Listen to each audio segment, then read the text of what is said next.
एक professor class ले रहे थे। क्लास के सभी छात्र बड़ी ही रुचि से उनके लेक्चर को सुन रहे थे। उनके पूछे गए सवालों के जवाब दे रहे थे। लेकिन उन छात्रों के बीच कक्षा में एक छात्र ऐसा भी था जो चुपचाप और गुमसुम बैठा हुआ था।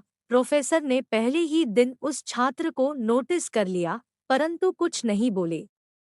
लेकिन जब 4 से 5 दिन तक ऐसा ही चला, तो उन्होंने उस छात्र को क्लास के बाद अपने केबिन में बुलवाया और पूछा, तुम हर समय उदास रहते हो, क्लास में अकेले और चुपचाप बैठे रहते हो, लेक्चर पर भी ध्यान नहीं देते। क्या बात है? कुछ परेशानी है क्या?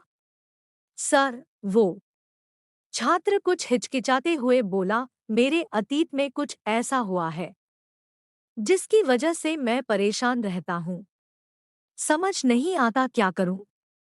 प्रोफेसर ने उस छात्र को शाम को अपने घर पर बुलाया। शाम को जब छात्र प्रोफेसर के घर पहुंचा, तो प्रोफेसर ने उसे अंदर बुलाकर बैठाया। फिर स्वयं किचन में चले गए और शिकंजी बनाने लगे। उन्होंने जानबूझकर शिकंजी में ज्यादा नमक डाल दिया। फिर किचन से बाहर आकर शिकंजी का गिलास छात्र को देकर कहा, ये लो, शिकंजी पियो। छात्र ने गिलास हाथ में लेकर जैसे ही एक घूंट लिया, अधिक नमक के स्वाद के कारण उसका मुंह अजीब सा बन गया। यह देख प्रोफेसर ने पूछा, क्या हुआ? शिकंजी पसंद नहीं आई?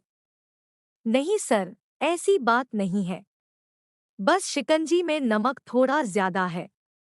छात्र बोला, अरे अब तो ये बेकार हो गया। लाओ गिलास मुझे दो, मैं इसे फेंक देता हूँ।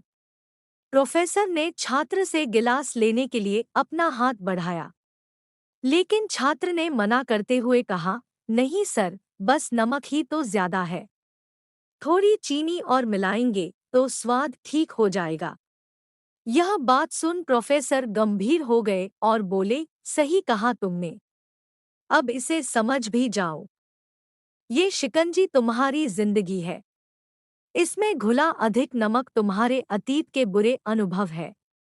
जैसे नमक को शिकंजी से बाहर नहीं निकाल सकते, वैसे ही उन बुरे अनुभवों को भी जीवन से अलग नहीं कर सकते।